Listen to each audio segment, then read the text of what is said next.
Hej, god afton. Bra idé. Det kändes så bekvämt att hålla i. Varmt välkomna till vårt Patagonia-event, Quality Week. Välkomna ni som är med oss digitalt och välkomna ni som är med oss här på Bio Rio i Stockholm. Absolut! Woo! We believe quality is an environmental issue, and we are excited to be exploring this idea further, together with some people doing incredible work in this area, and of course with all of you that is here. Stockholm is such a creative and progressive city, and it is the ideal location for these conversations. For those here tonight, please stick around at the end. I'm looking forward to talking further with many of you. Now, it is time for me to hand over to the very well-respected broadcaster, journalist, outdoors lover, Keme Nzerem. Keme is going to lead us through this exciting evening. Än en gång, varmt välkomna.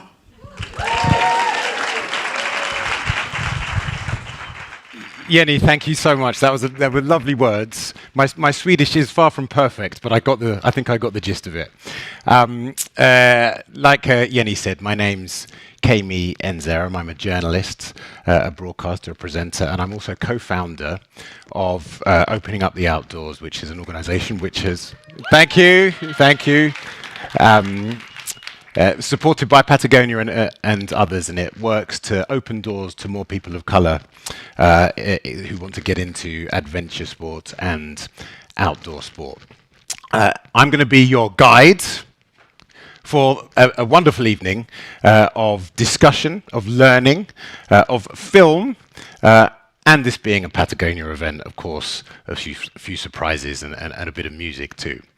So, Stockholm, thank you very much indeed for having us. And to all of you who are dialing in from home or your desks, perhaps if you're still at work on the other side of the world, a very, very, very warm welcome. We're coming to you live from not far from the Sweden's pretty well-known slow fashion district, which kind of gets us to the very heart of why we are here. Why quality is an environmental issue, which is the title that may appear there again on the slides. And as we know, there are some super big questions that so many people here want answers to, and that is, how are we going to fix our broken clothing system? It's something that perturbs me deeply. So when Patagonia asked me to get involved in tonight, I was super curious and very, very energized. I absolutely said yes. I wanted to be part of it, because I guess, like lots of people here, I have loads of clothes that I do not use. They are sitting in the back of my wardrobe, wondering why they're there and why I'm not loving them. And the reality is, there are a few sets of clothes that I do really love, and I go back to them time and time again. Why? Because they're well made, they work, they fit, they can be fixed easily, and particularly when that comes to being in the outdoor and having to deal with inclement conditions, it really matters. I know that they have to work. So I was curious to see what kind of answers an event like this is going to give me as a consumer, as part of this world, in how we're going to shift the dial, how we're going to change the course of the clothing industry. So just, I guess, to put tonight in context for a moment, we all know what time of year it is. The shops are telling us to buy. Christmas is round the corner. There's an awful lot of pressure on us to buy stuff that we don't really need. So we hope that tonight is going to be a bit of a digital detox for you, a chance to just step back, see what's happening, understand the processes, understand the industry, try and maybe find some solutions so that come the end of the night we can go back to our lives, our communities, make some of the changes ourselves, and hopefully campaign and advocate for the kind of change that we all know we need to make. So, like I said, there's going to be discussion. We are Really, really lucky to have some of the best thinkers, the best doers in the clothing industry who are making the kind of changes that we're talking about. They're going to be joining us shortly. We're going to have a Q&A in a bit, so everybody here, please start thinking about your questions. You're going to have a chance to ask them, and those of you at home, put them in the chat box. We will come to you a bit later on. You'll be able to ask. We'll be able to get some good answers. In the meantime, we need to do a bit of stage dressing to just get ready for the first of our events tonight. Now, like I said, this is a Patagonia event, and I'm sure lots of you... Who in here is a climber? Yeah. Yes, several hands go. Yeah, all right. Okay. And I know that lots of you dialing in are climbers too, or at least outdoors folk. There's a few names in the outdoor world, in the outdoor filmmaking world, that I'm sure lots of you know, because they have brought to our culture, our world, our filmmaking, some of the most iconic moments in film and also in music. Nico Fraves is one of those people, a long-time Patagonia ambassador.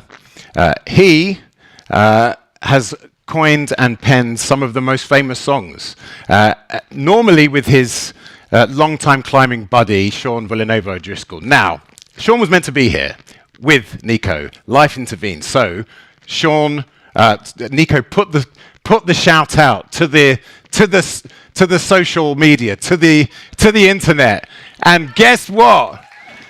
The back call was answered. The back call was answered, and we have a brand new band that no one has ever heard before, apart from when they were practicing in the square up here. So you might have had a kind of sneak preview at lunchtime had you been walking around. I bring to you, for the first time ever, the amazing, the inimitable Nico, Christel, and Magnus.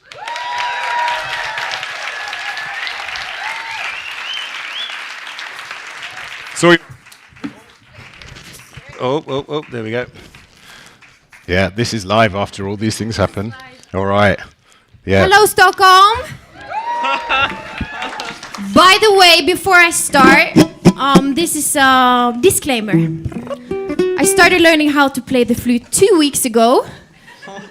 So everyone, buckle up, fasten your seatbelt. It might be a little bit bumpy, but it's going to be fun. Okay? Wait. Ready? Ready, Stockholm! 1, 2, 3.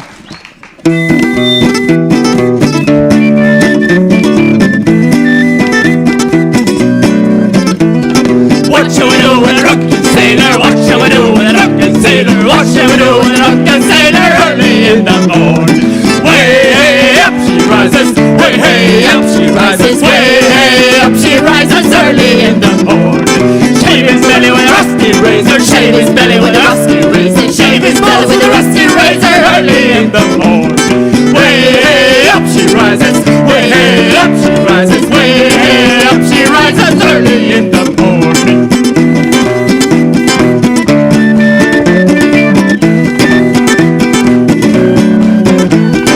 Put him in a bed with a captain's daughter, put him in a bed with a captain's daughter, put him in a bed with a captain's daughter early in the morning. Way up she rises, way up she rises, way up she rises early in the morning.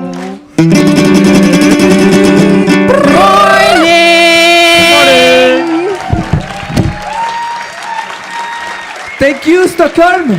And thank you, Christel and Magnus, for being here with me tonight.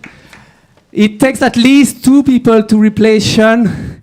And I don't know what you think, but I think that it's really great. Actually, at first, when Patagonia heard that Sean couldn't make it tonight, they asked me if I wanted them to hire a professional musician, but they are much better, as you can see. So before we keep playing, I'd like to give you a little glimpse of my musical story, and also, it's the musical story of me and Sean. Obviously, he's on the right side. And also I want to share with you the secret recipe for composing nice music. So actually I'm a climbing ambassador for Patagonia for now almost 20 years, but my first passion isn't climbing, it's actually playing music. And this is a picture of one of my very first concerts. I'm on the right side, and these two guys are my brothers. And but Sean, as a child, he loved to play in the forest, and in the forest of Belgium, obviously, and because he also grew up in Belgium. And there, when he was playing, he liked to think that he was this guy. And back then, he already liked to play with big toys. But one day, he had the genius idea to cut this toy and drill some holes. And that way, he started playing music. He started playing the flute. And so both as a child, we were playing music, and our dream was to become a rock star. But we didn't know that we would become rock stars of the big walls. So big walls are, big walls, so big rock faces. So for this kind of job, you have to imagine we had to travel all around the world to find the walls with the best acoustic in order to get inspired, in order to compose new tunes, so that you guys, our fan club, remain happy with our music. So, for example, this wall is very interesting. This is a wall in Patagonia. And it has this concave shape. So when you are playing music on this wall, the sound resonates like a huge amphitheater. But also musically, it's very inspiring. Somehow, when you are trapped in the middle of the wall in a storm, and the storm is raging outside, it's a really good place also for composing music. But also, we found that the big walls, which are located above the sea, are also really great for the acoustic, because the water is a great conductor of sound. But the only problem was, in order to reach those places with all our musical equipment, we had to learn how to climb. We did try to get inspired by other elements. We played music to the rhythm of the sea, but also to the rhythm of the mosquitoes. But nothing could compare to playing music on a big wall. And you have to imagine, when you're on a big wall, my body has just a unique sensitivity for music. When I play my guitar, it feels like each note just resonates all the way through my body. Also, when you are climbing a big wall, often there is a lot of unknown. You have to face some risk. And sometimes you can keep a little tension inside of yourself. And music has this amazing thing that as soon as you start playing music, it gives you an instant relief. And also this tension translated in an amazing source of creativity. So this is me and Sean. And actually, the very first time I climbed on an artificial structure in Belgium, I met Sean. I was 15 years old, and it's crazy to imagine meeting a person can have such an effect on your life. And we right away connected very well, because we're both very motivated climber, but quite soon we understand we had also a connection through adventures. And this is actually a picture of me and Sean after having climbed our first big wall in Yosemite. And it's on this trip in Yosemite that we found our call for big wall climbing. So as you can see, at the time we were already very modest. And the big wall we climbed, this El Capitan, is the wall behind there. And this is where we brought our music to the next level. But obviously we were completely beginners, and we had to learn sometimes from making mistakes. And on this wall, actually, Shawnee broke his flute, so it was a disaster. But still, he managed to, still could do a bit of sound through it. But as soon as we got down from the wall and we brought that music to the local community, this is in Camp 4, it was amazing to see the effect that it had on the climbers. So after every climb in Yosemite, we went at more adventures. So we decided to climb some big wall in a bit more alpine environment. So we decided to go to Patagonia. And as you can see, this is about 20 years ago. We were very young, very motivated, but also a little bit stupid because we were carrying bags that were way too heavy. And now, 20 years later, nothing has changed. We're still carrying bags that are way too heavy. So Sean and I, we grew up in Belgium, and I don't know if you guys know, but our national dish is the fries. For me, I cannot say French fries because they were not invented in France. They were invented in Belgium. And one day we came across a picture of a mountain, as you can see, that looks exactly like a fries. And on top, you see the little white, it looks like mayonnaise. So when we saw this mountain, we knew we had to climb it. The only problem, in order to reach this mountain, we had to hike 60 kilometers. And because we had a lot of musical equipment and climbing equipment, we had to do 3 trips back and forth to bring everything to the base, and 2 trips back and forth to bring everything back. So if you make the calculation, it makes 10 times 60 kilometers. We walked 600 kilometers. We walked basically 1 month. But still, the expedition was really nice, and we really enjoyed it. And somehow we overcame some great dangers. And also we found amazing acoustics, so we're quite happy. But this is where we started thinking of more efficient way to approach big walls. And that's when the idea came up to sail to some walls that are accessible by the sea. So there are actually a lot of walls in Greenland and Baffin Island like that. And so this led to 5 expeditions sailing across the Atlantic from Europe and climbing Greenland and Baffin Island. We didn't swim across the Atlantic. This was just a little, little swimming break in the middle of the Atlantic crossing. Sean, he likes to swim in cold water. But anyway, the first trip we did on a sailboat was with this guy. And actually, it's the only person that we found that was willing to take us with him. We just had received his email from a friend of a friend of a friend. We had absolutely no idea who he was. And he sent us a picture of an amazing big wall. And he was willing to take us. He had a 10-meter sailboat, so quite small.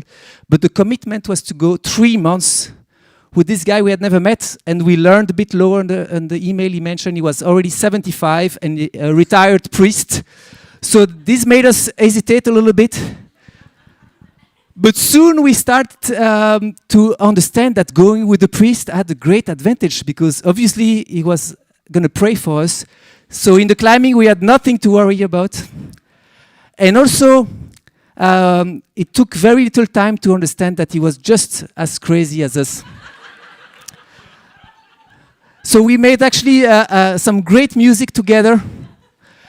And thanks to his boat we accessed some amazing fjord with amazing wall in Greenland and Baffin Island.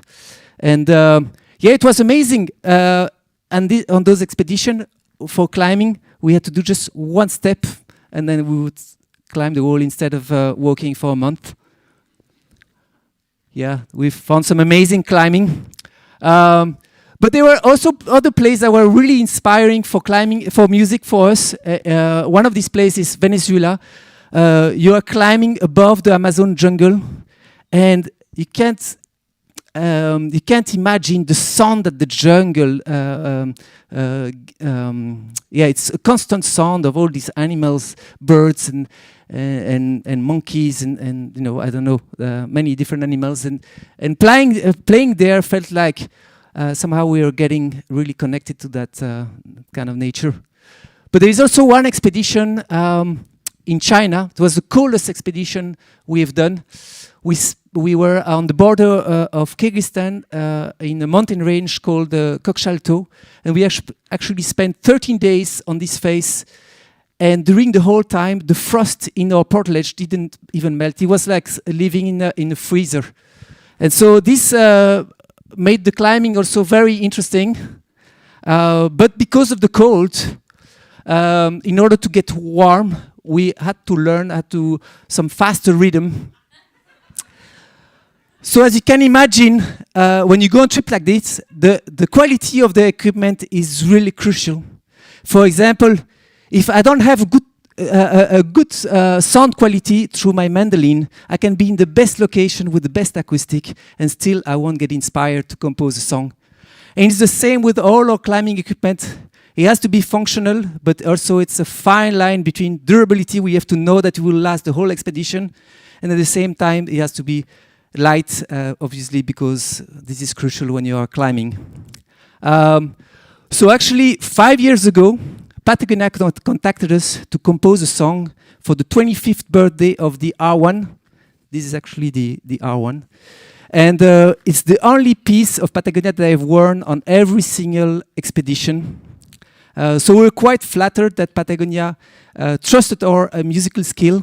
And we accepted the challenge because we felt that we had so many stories attached to this piece. But then we met in Mexico to compose a song.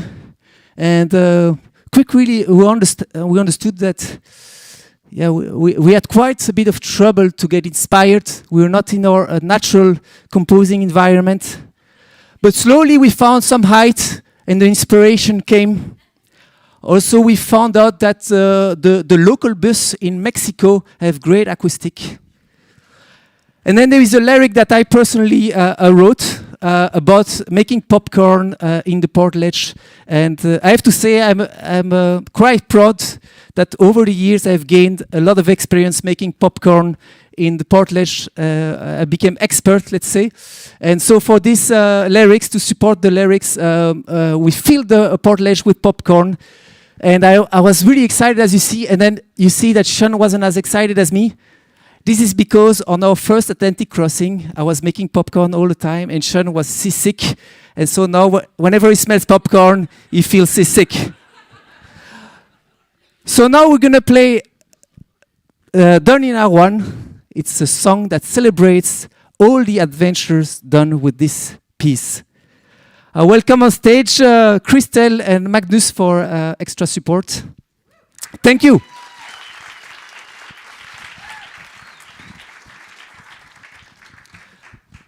Also, don't be shy. If you want to join, welcome. Has anyone heard this song before? Raise your hands. Yes? Everyone raising your hand has to join. And then the rest of you will follow because we're going to repeat it a couple of times, okay? Okay. And we want energy in this room, okay? Okay. Okay, wait 1 second. Flute.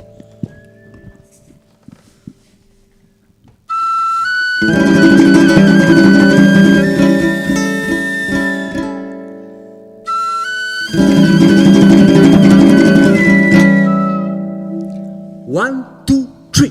When I was born, naked in the nude.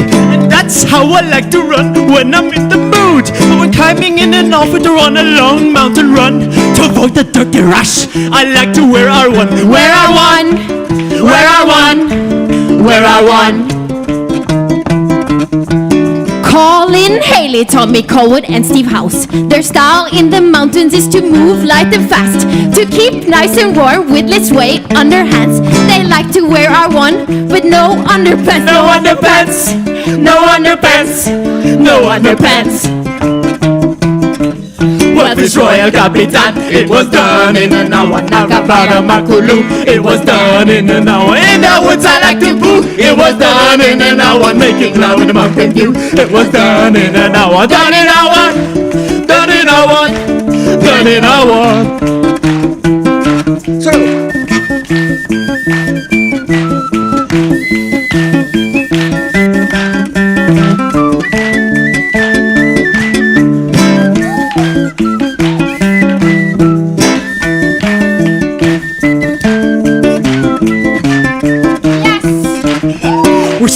The wall in the middle of a storm. When finally it's time to jam and make some popcorn. I really can't remember when I last took a wash.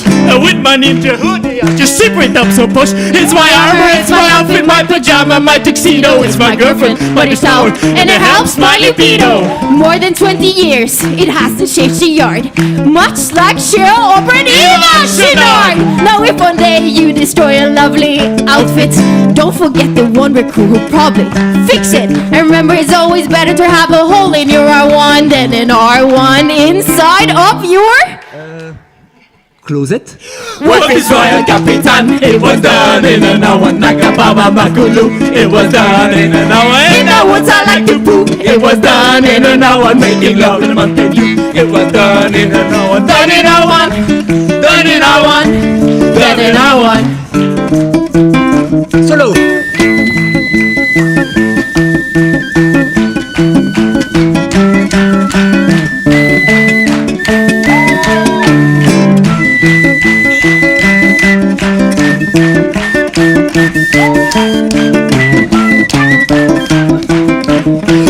Royal Capitan, it was done in an hour. Baba Makulu, it was done in an hour. In the woods I like to poop. It was done in an hour. Making love in a Mountain Dew. It was done in an hour. Done in our one. Done in our one. Done in our one.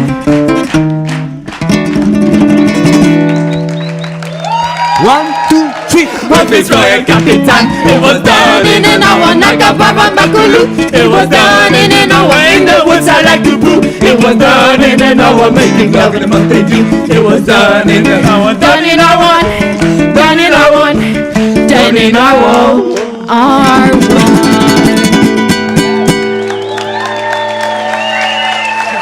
1, 2, 3. What is Royal Capitan? It was done in an hour. Nakababa Makulu. It was done in an hour. In the woods I like to poo. It was done in an hour. Making love in a Mountain Dew. It was done in an hour. Done in our one. Done in our one. Done in our one.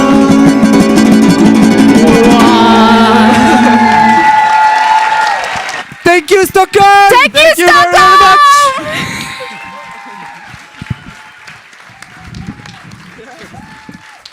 Give it up, Stockholm.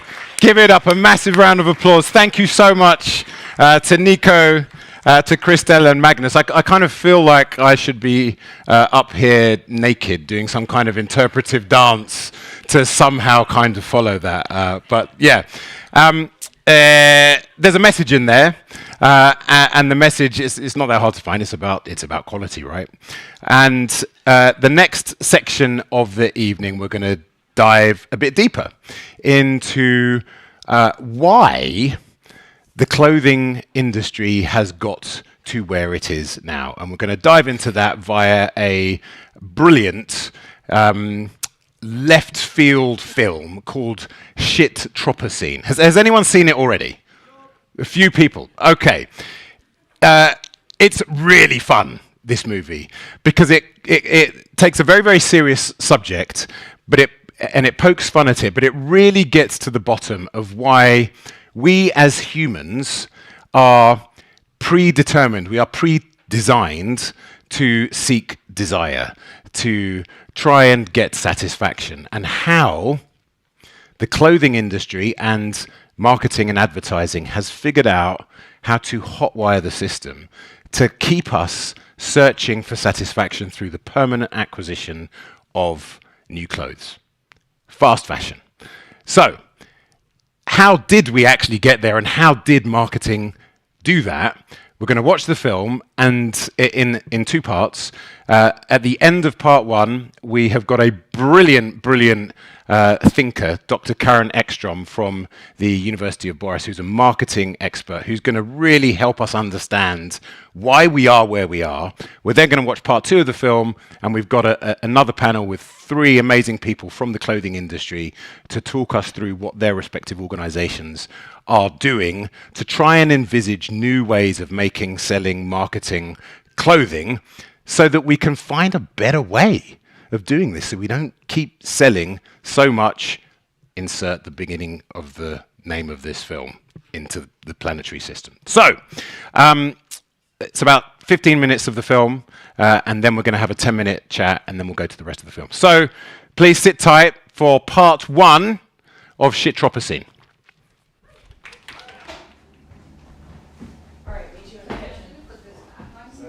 just gonna put this here. All set? Okay, untitled film about how everything has gone to shit and we're all pretty much fucked. Take one. Okay, rolling. Hi. Do you want me to start with a joke? As long as you're prepared for me not to necessarily laugh at it. I don't know if I can emotionally handle that. Then don't. I'm gonna do it anyways. What's Beethoven's favorite fruit? Bum bum bum. Banana?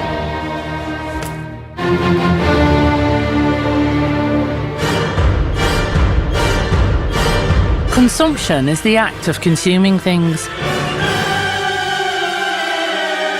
And a lot of those things are the stuff we need to survive. But we are entering into an era where even if our basic needs are met, we buy more and more stuff that's been designed to be used for a distressingly small amount of time.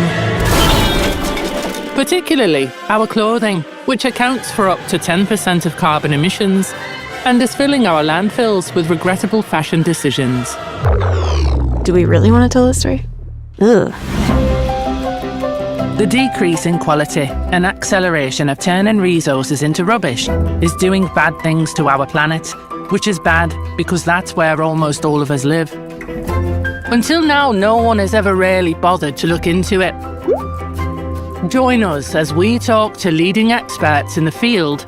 Feels like I'm a sociopath because I'm like looking into the camera and I'm like, now's the end of the sentence. I'm gonna drink some pretend coffee. I'm so sharp. Hold the perpetrators accountable. All right, Pedro, we're gonna ask you some tough questions. And embark on an investigation into why the things we use to cover up our naughty bits have all gone to shite. We have this enormous problem that is threatening the entire world. Some of the most devastating social, environmental problems were embedded in our garments. And we're just like, shit, well, what do we do? Many scientists and historians think we're entering into a new epoch, one where things are simply crappier. Come with us as we investigate this new era of the Shitthropocene. I got nothing to lose, I'm more to prove than to quit. I'm accustomed to moves you gotta use. Walk a mile in my shoes.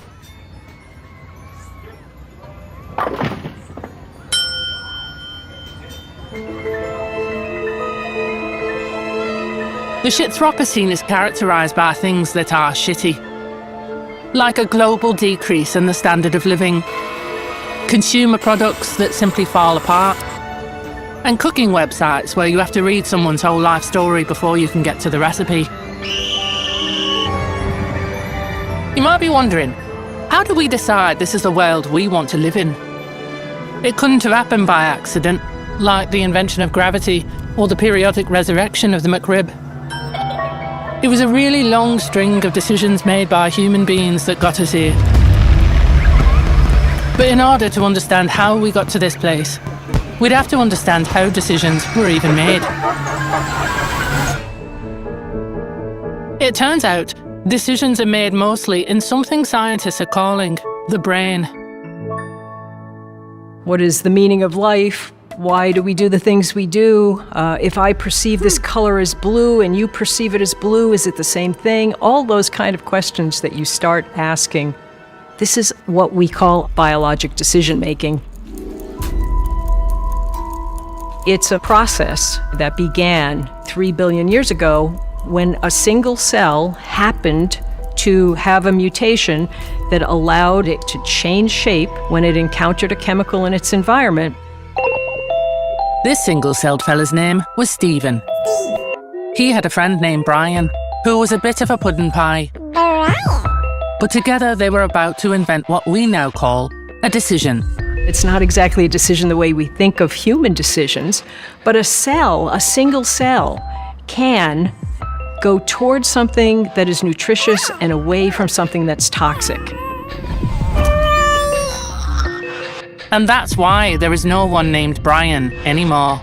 Stephen, however, went on to great things. Over the years, Stephen multiplied hundreds, if not thousands of times. Some of the Stevens joined together to become big scary lizards. Some became big scary fish, while the boring ones turned into plants.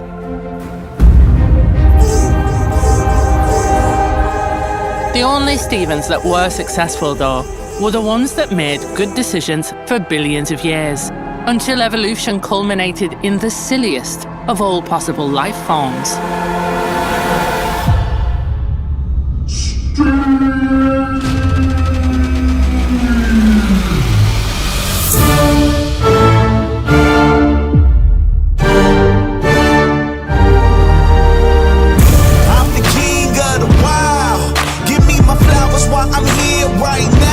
Nobody was named Stephen 100,000 years ago, but anyway.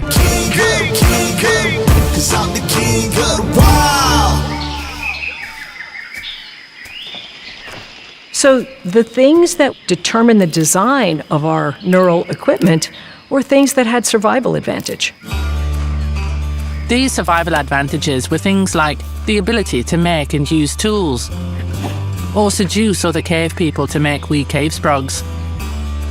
So if you are hungry, hot, tired, and you come across food, it is intensely rewarding.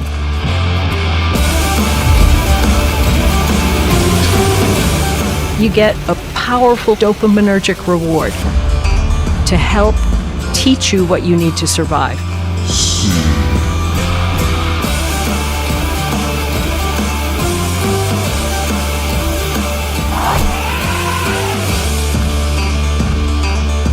You're more likely to survive if you crave and seek and obtain. So we consume because if we didn't consume, we'd die. The problem is that while evolution gave us consumption that was matched to our needs, now we are able to consume way more than we need.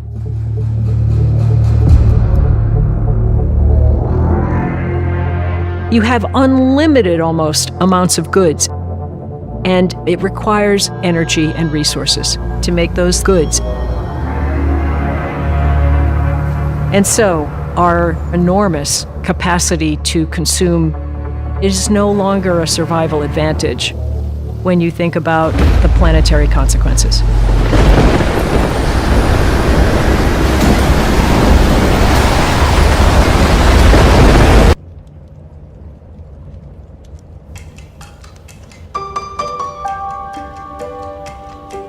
One of these survival advantages was protecting your caveman body from the elements. As cold weather had just been invented, ironically at the same time our ancestors lost their fur. It's hard to imagine, but online shopping hadn't been discovered yet, so you had to leave your cave and steal an animal's clothes if you didn't want your bits freezing off. Now we have a system where we can send away something called money. Imaginary numbers that represent how many hours we've spent making rich people more rich.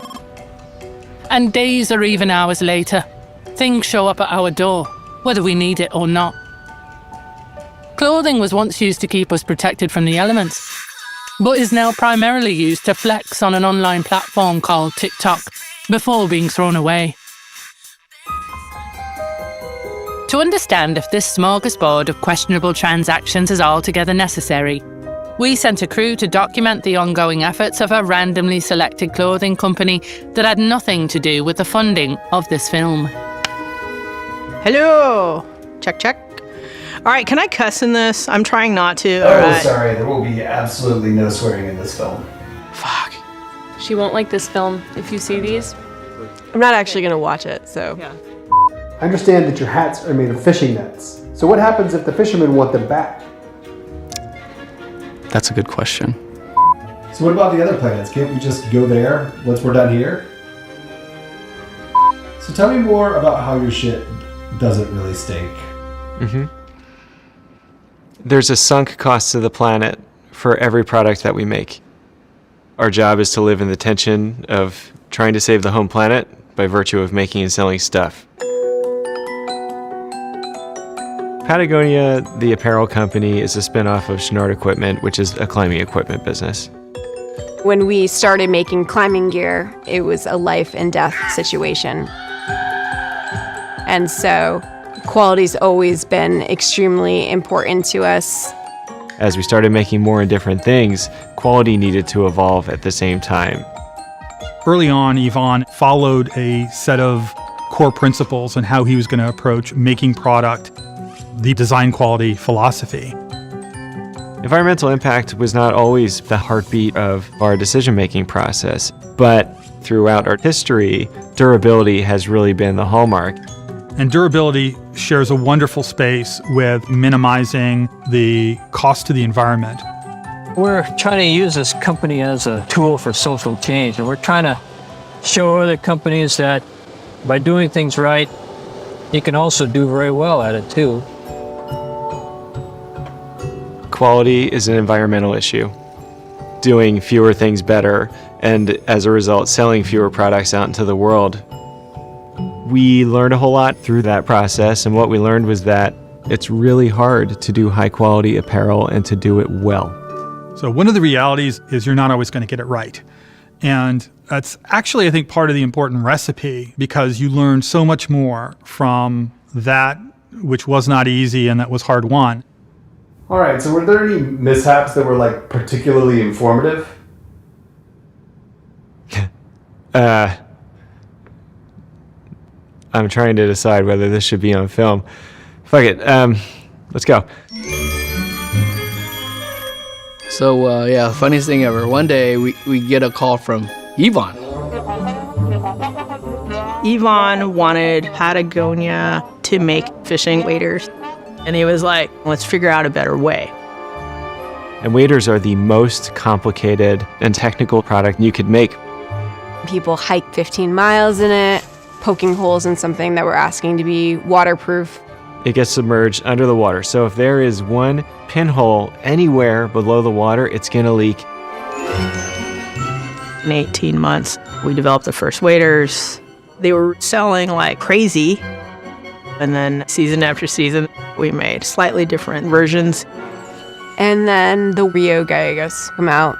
And we're like, oh shit. The waders we had were leaking on the first outing. The problem at first was the back seam. I guess you could say the butt crack. No, it's the butt, and the front is the crotch zone. Yeah, the front butt. We've just manufactured thousands of wader products, a whole new seasonal line in which the products were dramatically failing. And that's when we were like, okay, this is a big problem.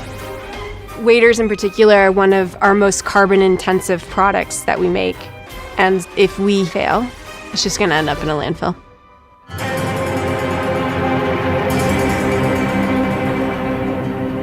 This is not what we want to stand for. Even though it might cost us a lot of money and a lot of heartache, we have to figure this out. If we're not doing that, we're failing as a company. It turns out making things that last forever is a bit more of a challenge than previously thought. Unless you're making things out of whatever dinosaur bones are made of.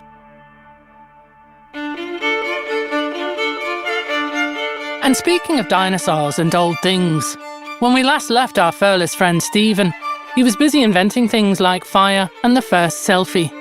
But contrary to popular belief, our society has come a long way in 1 million years or so since hunter-gatherer times.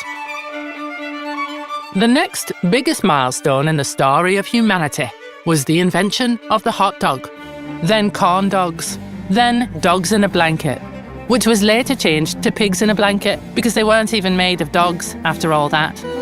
But sadly, these innovations in meat tube technology have been lost to time. We sat down with a historian to find out what happened next with humanity. So what comes after cavemen in history? Well, I can tell you a story about architecture.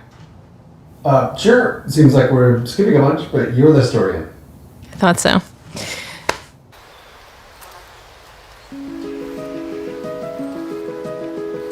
There are houses where you will not find any closets. Instead, what you will find is a built-in hook on the wall of the bedroom. And the reason for that is that people owned 2 sets of clothes, one for every day and the other one for church. Or, as they used to say, one for working the sod and one for talking with God. Psst. And if you think about the fact that you have to grow the textile, spin it, weave it, and sew it, that sounds about right. So how do we get from this to this? The way that I think we today think about fashion, in some ways you can trace back to Louis Couture's. Louis Couture. Couture's, as opposed to like couture, like Louis XIV. Yeah. I should just say Louis XIV. I don't want to sound like...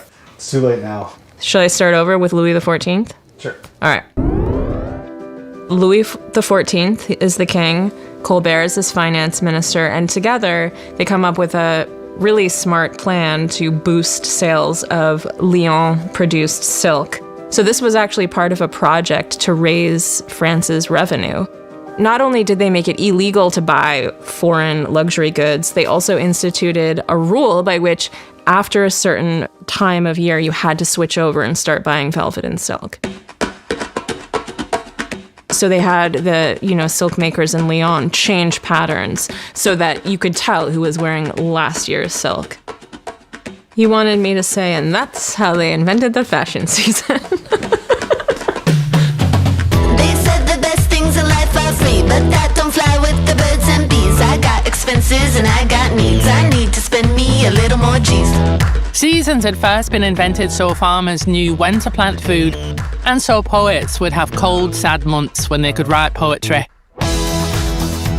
But unlike those seasons, this one was made up by some wiggy bureaucrats so Louis XIV could buy more tiny shoes and posh houses. But similar to those original seasons, it created some problems. Suddenly, the aristocratic woman has to figure out a way to signal that she's better than you. So then she has to come up with some kind of special cut of her dress or way that she's doing her, like headgear. Headgear. I feel like there should be a more technical word for that. So there's an acceleration in the amount of garments that people own because you always have to stay one step ahead of the person behind you on the social scale. Ironically enough, fashion wasn't the only thing that had a revolution. But as the innovations of the next 3 centuries made it possible to meet people's needs, the seeds of consumerism planted then blossomed into flowers of industrialism and imperialism. But instead of allowing people to survive without struggle, or perhaps to let us take a bit of a fucking break, this new extractive system had to justify itself by making up ways to make us want more and more.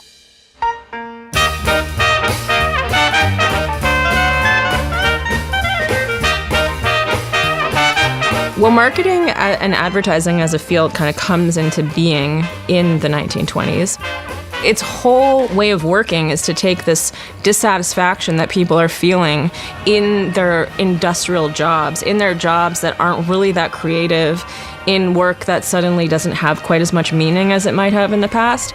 And rather than take that dissatisfaction and anger sometimes that's prone at this moment to direct itself towards the capitalists, towards a political system that is quite unfair, advertising changed that dissatisfaction into the desire to buy something. People didn't necessarily want a washing machine. Suddenly it's like, how do we sell the washing machine and what do we do with all of this discontent? And these two things kind of like come together beautifully in the science of marketing. It actually was a very powerful moment, I think. The whole advertising apparatus learned how to transform people's dissatisfaction with their lives into money and power.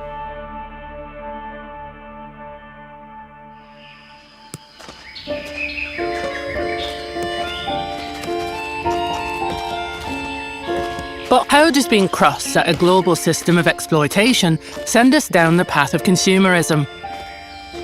The answer lies in the brain of our friend Stephen.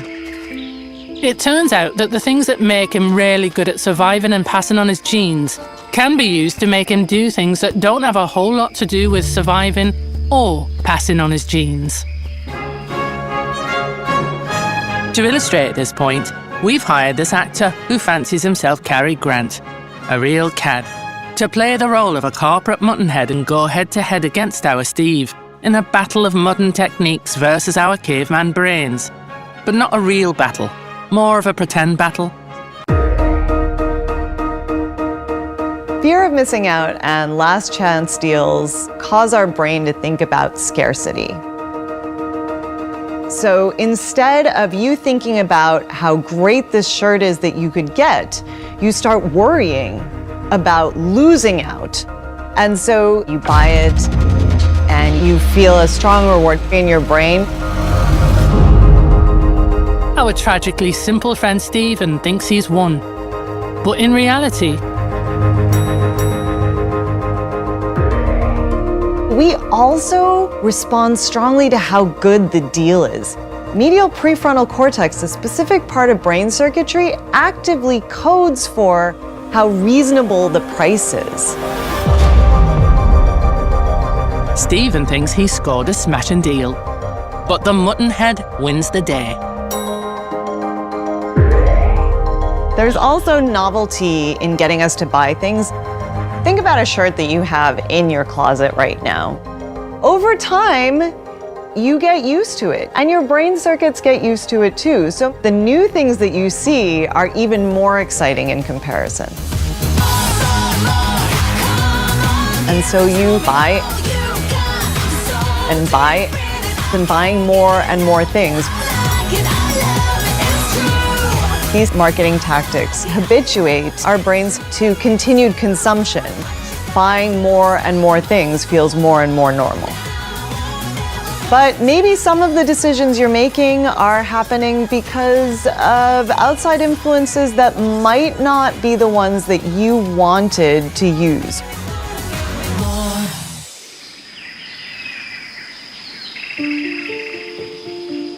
Advertising always capitalizes on people's fears, I think. It's like, I'm afraid I'm never going to find love.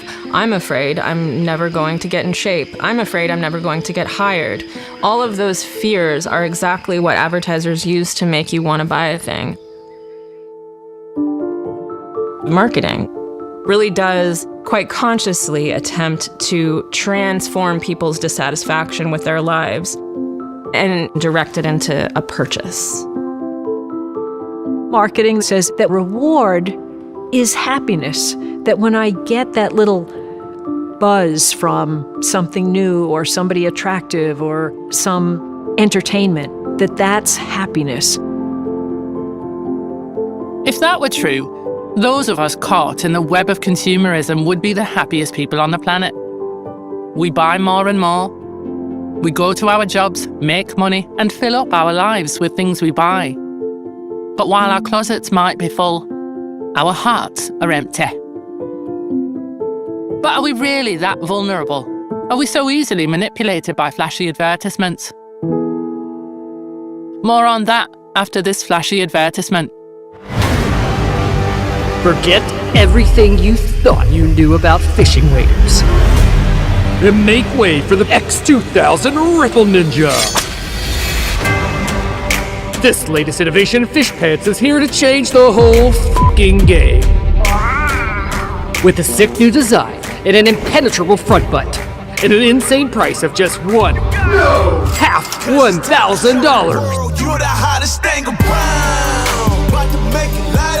That costs less than a little boy's bicycle, and you're a grown-ass man with a beard. This deal is so damn hot, it must be reeled in before it's too damn late. We have one pair left with your name on it. Better get it before you shrivel up into a limp ball of FOMO. New fishing waders, sexy, bargain, great deal, last chance. Buy now, Steve.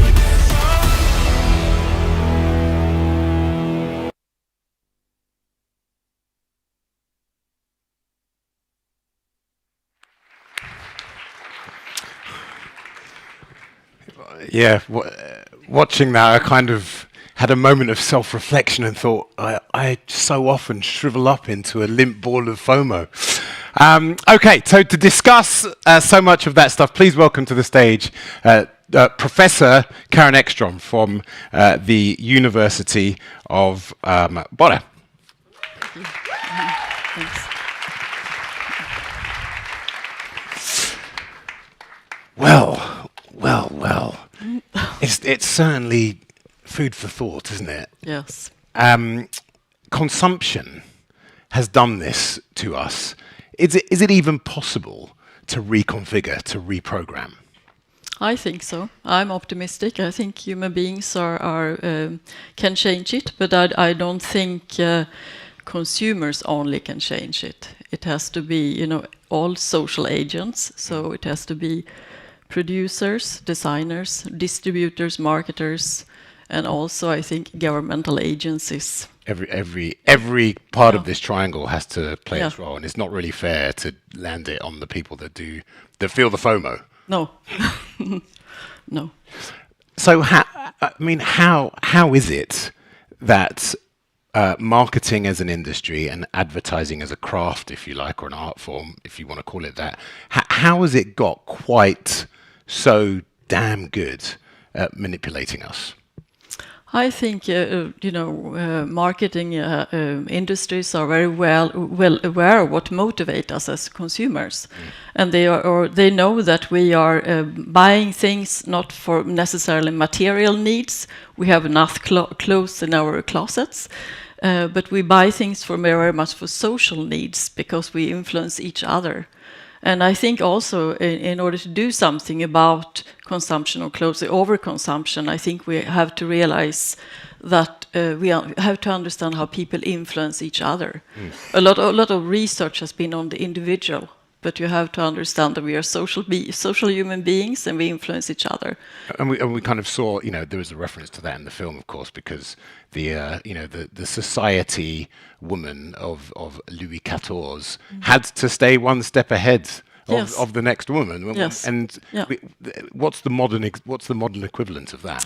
Well, I think the symbolic consumption that we show who we are or who we want to be has increased in importance the last decades. I think it's always been important to show with your possessions who you are.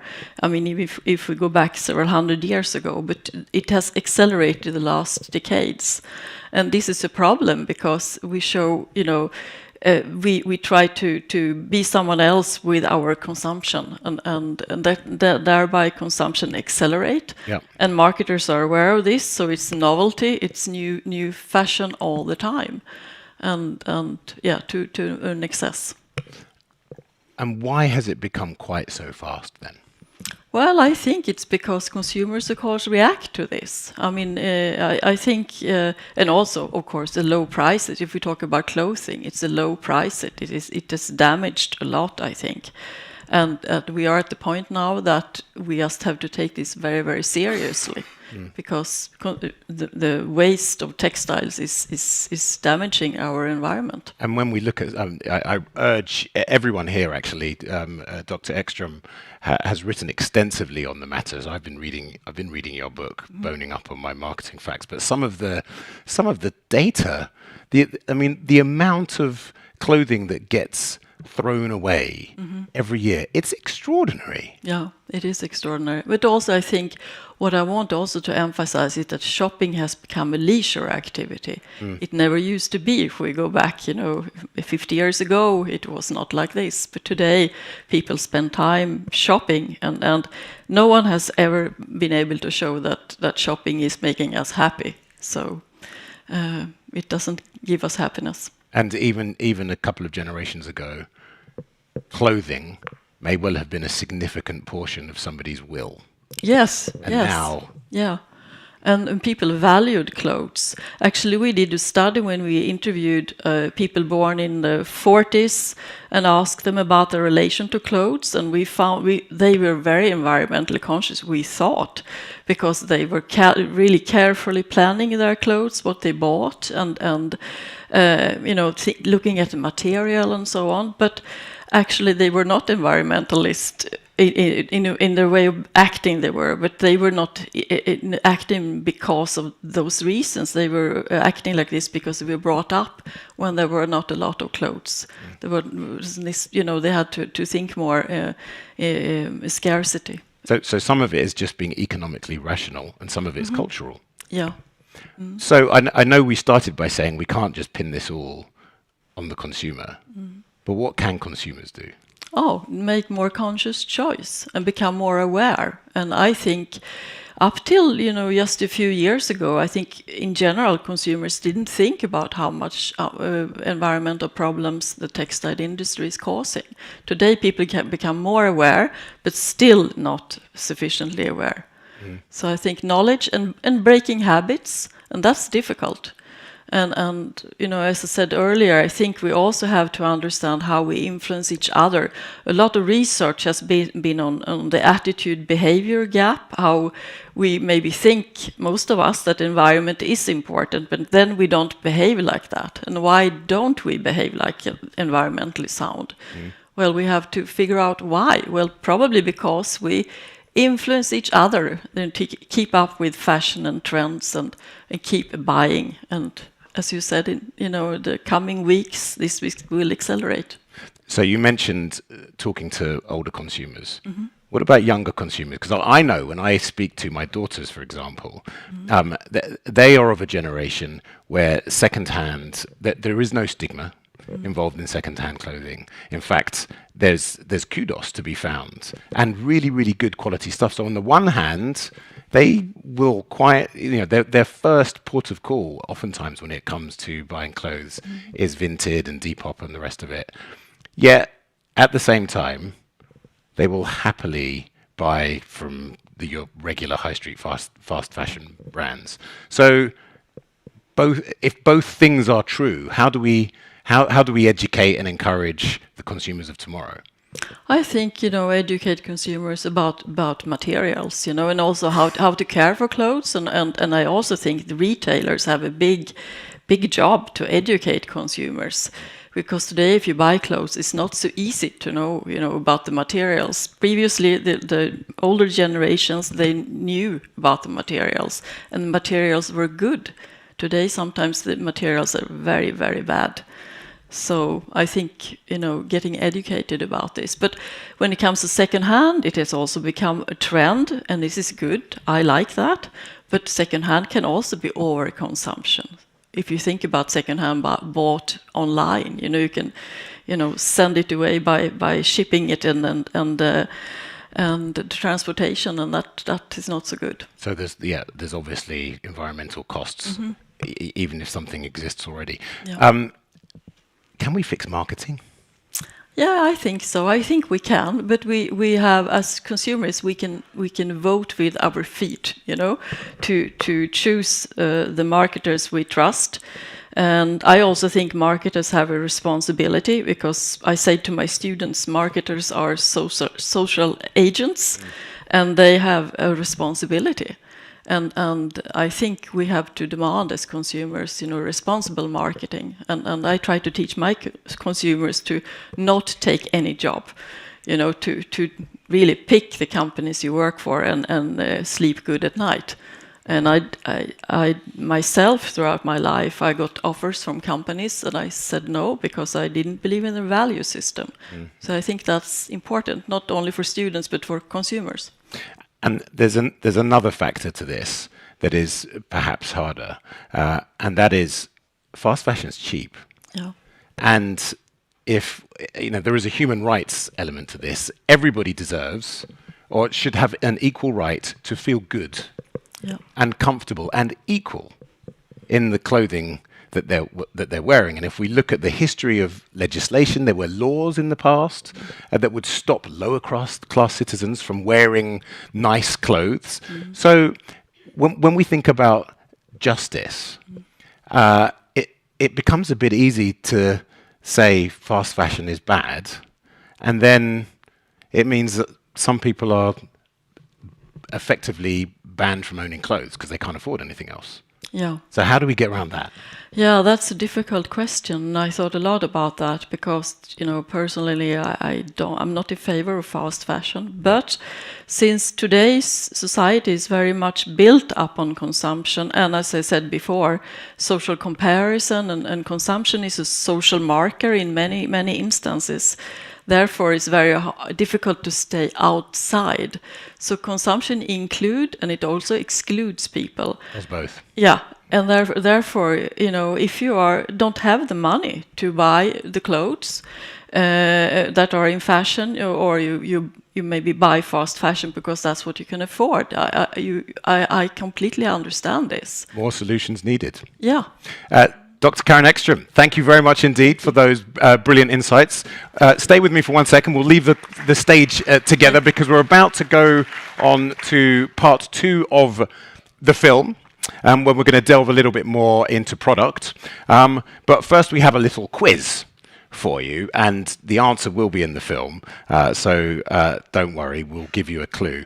The question is this, and I think we might, there we go, we'll get it up on the screen. How many gallons, or litres indeed, of water does it take to make a single cotton t-shirt? Is it 10 gallons? Is it 200 gallons? Or is it 700 gallons? So have a think about that, and the answer will be in the film. After part 2 of the film, we are going to be joined by 3 brilliant panelists, one from a great clothing brand here in Stockholm called Asket, another from a outdoor clothing wholesaler, and somebody from Patagonia who's going to talk us through. They're all going to talk us through what their particular companies are doing to make quality an environmental issue and just how important it is. So once again, thank you to Dr. Karin Ekstrom, and as we leave, the film will play. Thanks. Thank you.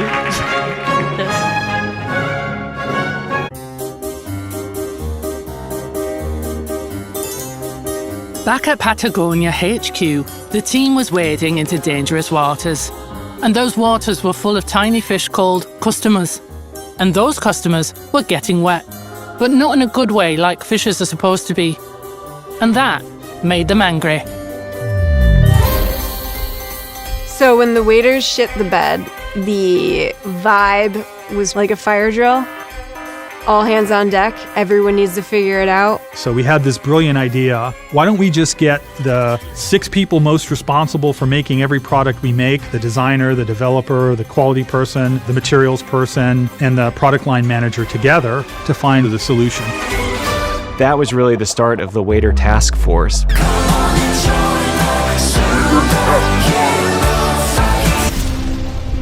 As you can tell by the shift in the soundtrack, this is when the team decided to get serious.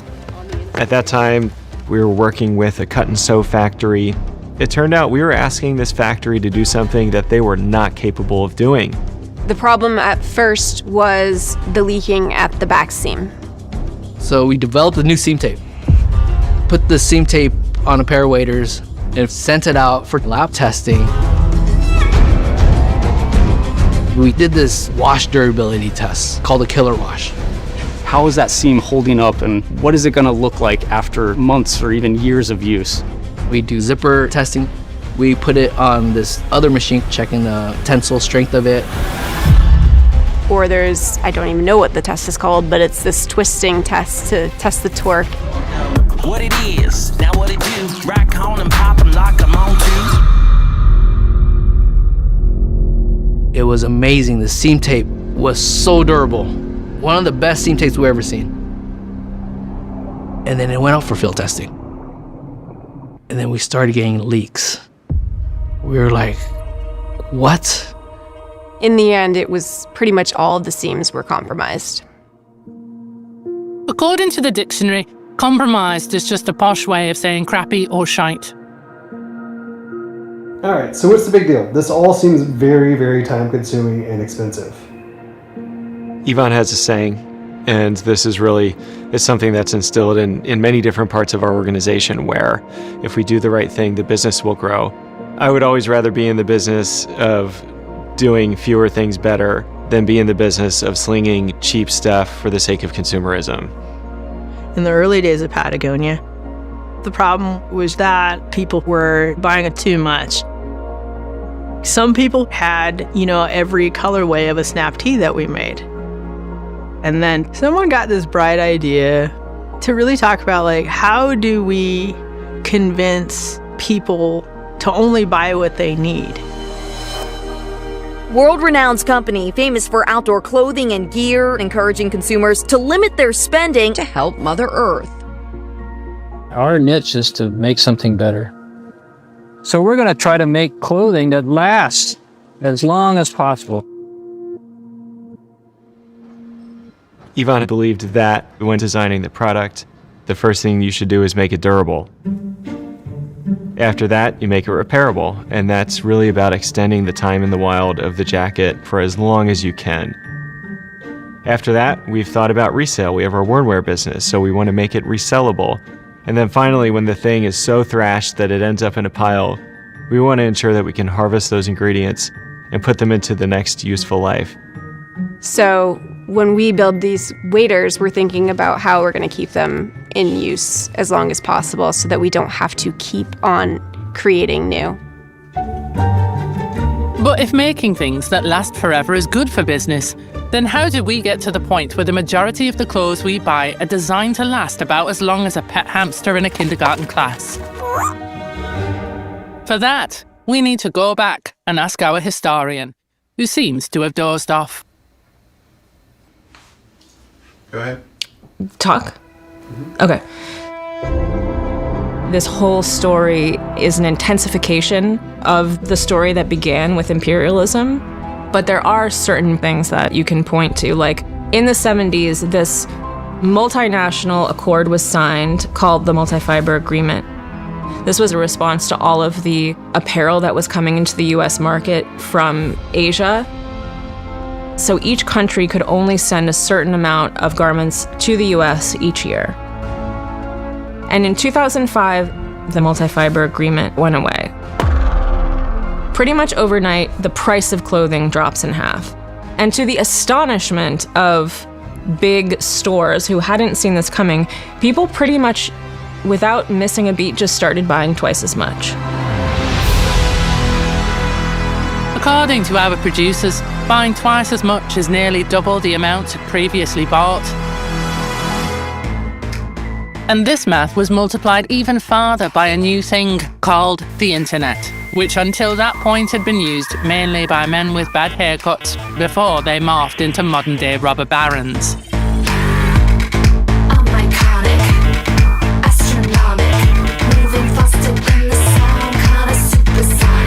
The speed with which something can go from an image to a purchase to the manufacture to the shipping is like stunning. So it just kind of exponentially increasing in speed.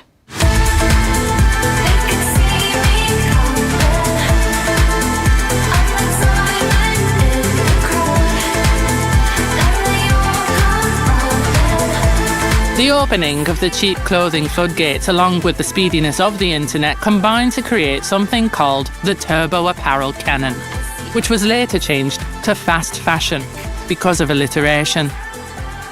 Fast fashion is only possible when you have pennies being paid to the worker to make that garment. And it supports a global system of trade that is deeply unequal and very invisible. I think most people aren't really aware of the global system that brings them their clothes. And I think that's true of a lot of commodities. I think that people go to the store and see bananas for 40 cents a pound and don't wonder about that. One thing you can know if you buy a cotton t-shirt from a store is that it probably used about 700 gallons of water to produce it. You can pretty much be sure that the water came from somewhere in the global south. You can be pretty sure that somebody sewed it. I think people kind of imagine that clothing is made by a robot or a machine, but it's not. It's made by a person, likely a woman. If you're a garment maker, you're going to look across the world to find the lowest labor costs. And there are mechanisms in place to allow you to do that. Cheap clothing is the product of a really exploitative system. It is so globalized and so diffuse. It doesn't tell you where the fabric was knit. It doesn't tell you where the cotton was grown. It's sort of notoriously difficult to trace these things.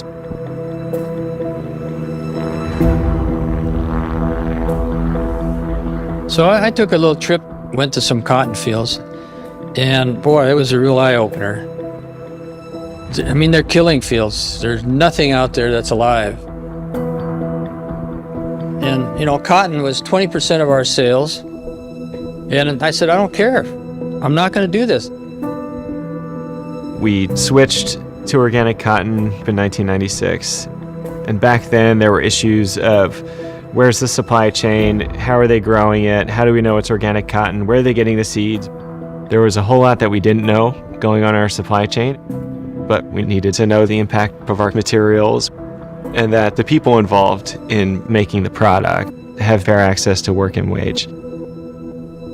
But then in the summer of 2019, our folks on our social and environmental responsibility team held a meeting about this emerging issue in Xinjiang, which is one of the biggest growing regions for organic cotton in China and actually produces some of the highest quality organic cotton in the world. And they set us down and said, hey, product team, hey, materials and sourcing team, we think we have a problem. Starting around 2019, you start to get more and more evidence that Uyghurs are being held in internment camps.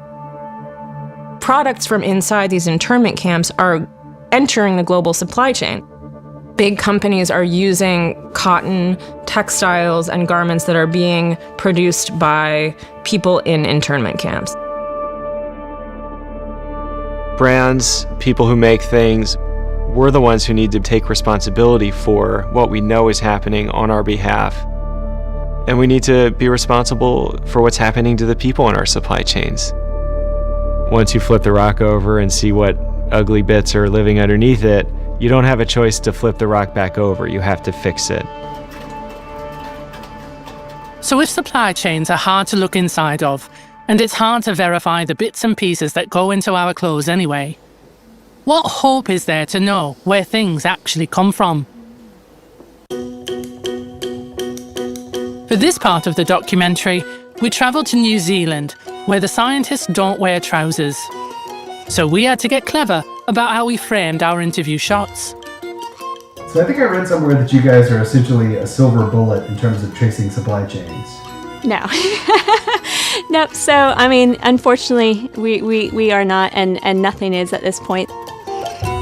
The trouserlessness persisted, yet so did we. At Ortane, we offer a novel way to scientifically verify the authenticity of a product in the supply chain. So if you were to give us the t-shirt, they do a little snip, they get put into a test tube, and they get ground up and then put into a mass spectrometer. We would analyze then the chemical components of your t-shirt that relate to origin, and then we're able to figure out where that t-shirt came from and where the products are grown. We later found out that this hard-working scientist had sent his own trousers out for analysis in the name of science. When we have enough information to make a decision about what's going on in Xinjiang, we had to sit down and say, here we are. We have the worst human rights situation that we've seen in our time going on in our supply chain. We have a whole lot of product and a whole lot of business exposed through this supplier, who, by the way, is our best supplier. But we gotta go. We don't have a choice anymore. We have to leave. We want to ensure that we are paying fair trade premiums at our factories, having our suppliers be transparent with us of where things were grown and who was involved. It's not a perfect system, but we do have some checks and balances in place. And if we have challenges tracing our relatively small, pretty well-mapped supply chain, imagine what a company 50 times our size is going to go through as they start to learn what their global supply chain footprint looks like. But if it's so difficult to know where your stuff actually comes from, why do so many brands seem so certain all the time? Is it possible that they might be stretching the truth to appeal to their customers? More on that after the break. Climate change is the great challenge of our lifetime, but at Patagonia, we rolled up our flannels to save humanity from its self-inflicted death spiral. We make nearly all of our clothes out of vegan hamburgers and double rainbows. And contrary to the laws of physics, we actually create more water for the planet, thanks to our hydro-positive Gore-Tex Expedition jackets. We've committed ourselves to protecting our furry friends by making our fleeces from upcycled Subarus. Not only has the wild fleece population doubled, but we've brought 7 previously extinct species back into existence, including the dodo bird, the golden toad, and the macarena.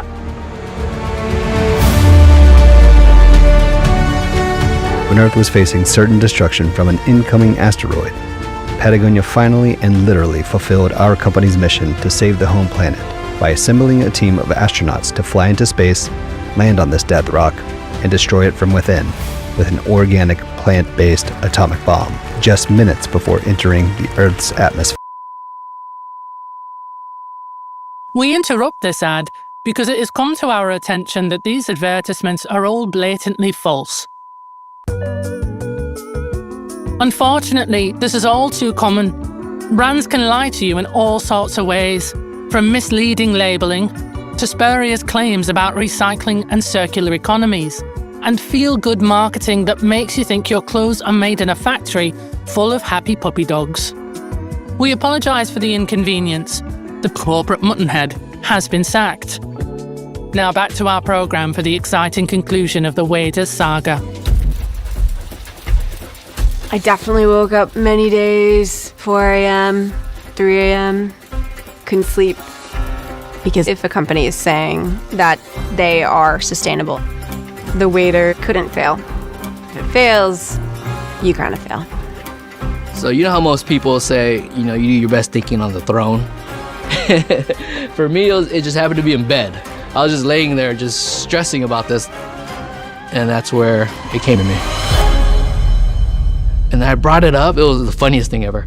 My managers or everybody there, I go, hey, why don't we do this double seam tape? They go, what do you mean double seam tape? They're like, oh no, it's just gonna cost too much and this and that. And so they said, make a prototype, send it out for field testing, and see what we get. When we're field testing, we're trying to condense months or years of use into a short time frame, really pushing those products to their absolute limits, above and beyond what a standard user would be doing. We do field testing for all of our different sport categories, for all of our products. It's gonna be a strictly no fun allowed day today. How do those feel right now? My hand's bleeding, my jacket's full of holes. No product going forward was going to go out into the market with less than 6 to 12 months of as brutal, as deep, and as torturous of field testing as we can find. I want to go home. Yeah. We got some waders back, did the final inspection of air testing the waders. This was the real test. They either work or they don't. And I shit you not, the results were amazing. There's no leaks. So then what do? We start double seam taping everything. And till this day, no complaints.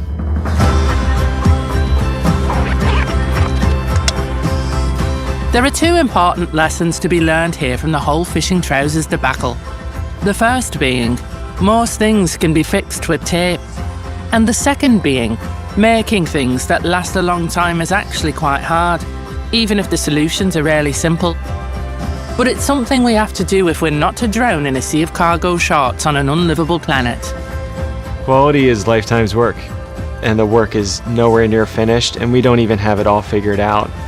But from the time that the company was making pitons throughout its history, quality has really been the hallmark, and we believed then and we believe now that still the best thing you can do for the planet is make a product that lasts as long as possible. So in theory, no product should end up in a landfill, but especially waders will not end up in a landfill.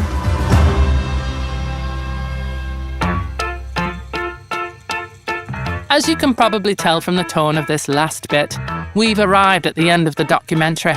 But the end of this documentary is just the beginning for you. Whether you're a 21st century wiggy bureaucrat, a well-intentioned corporate muttonhead, or just a regular old modern-day Stephen. Unlike this caveman, you have access to things like all the knowledge that's ever been invented, and basic hygiene. But much like our mangy ancestors, we have survival instincts that drive much of our decision-making. The problem is, these mechanisms have been hijacked by a machine that only exists to turn resources into money. And it's probably going to kill us all. One of the questions that people ask me is there any hope? Luckily, we are creatures of adaptation. We change our priorities, change our values. We have an extraordinary capacity to solve problems. And like our Stephen ancestors have done over the course of thousands of years, we too can adapt by learning that real happiness is found outside of an online shopping cart. What makes me happy is making things, to picture things and then to manifest them with my hands. What makes me happy? Gosh, whiskey? That's one. I'm a really curious person, and I really like solving problems. Knowing, I guess, hopefully that you're having a positive impact on like yourself and others. The things that correlate with what we call happiness in every study of this topic are relationships and a sense of purpose. Above all, though, don't forget to pull over once in a while. Spend a moment outside with a loved one. And appreciate all of the gifts Mother Nature has to offer. In these matching Patagonia, his and hers Karma Donkey puffy jackets, now half off with promo code STEVE.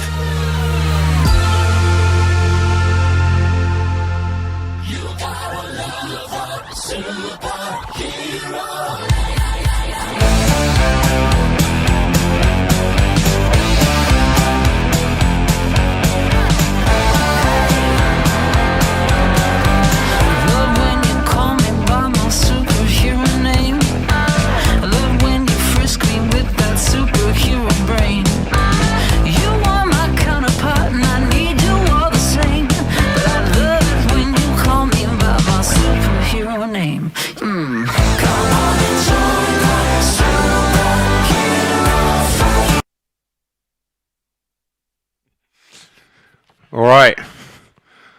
So I'm assuming most of you were paying attention. Do we need to shout out the answer to the poll? Anyone got the answer? C. 700. And in fact, depending on who you ask, it might actually be much more than that. Some people estimate it at 2,700 litres for a single cotton T-shirt, and organic maybe more. So, these numbers are not insignificant. Anyway, to discuss all of that and more, we have some really, really cool brains to join me on stage. Please come up. August Barbringius, who's co-founder and CEO of Asket. Jakob Broman, purchasing manager at Naturkompaniet, the outdoor wholesaler. And Wendy Savage, who's the senior director of social impact and transparency for Patagonia. Please join me on stage.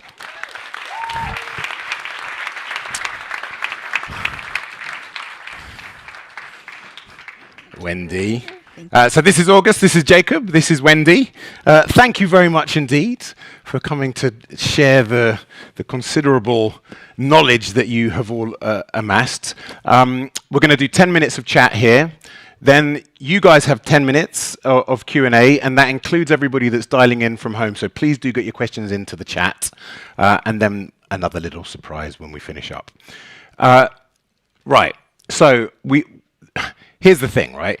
We do not have an organic plant-based atomic bomb to completely change the clothing industry, the apparel industry. We are where we are. You guys all have solutions. August, your company have come up with a novel idea, the permanent collection. explain to people what that is, why you did it, and how it's working. Right.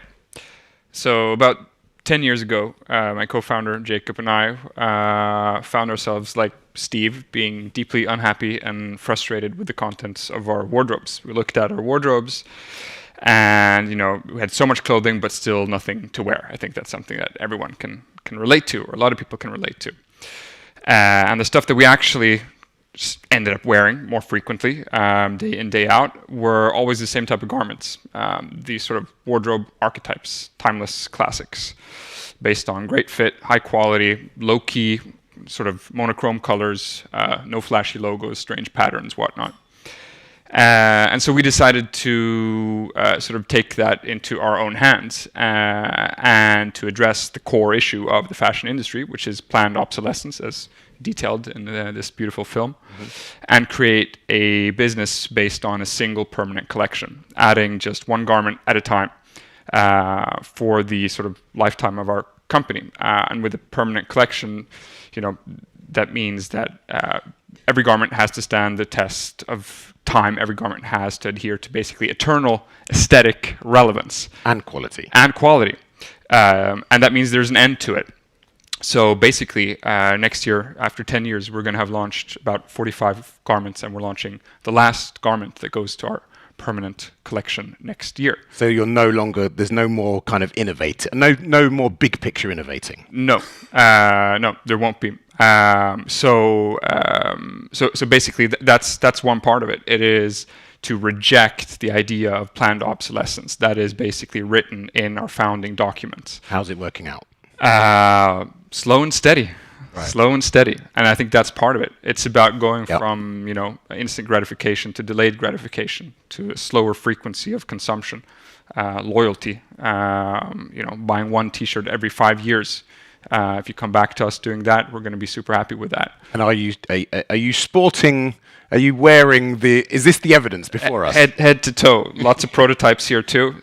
This is the last garment that we're going to launch next year.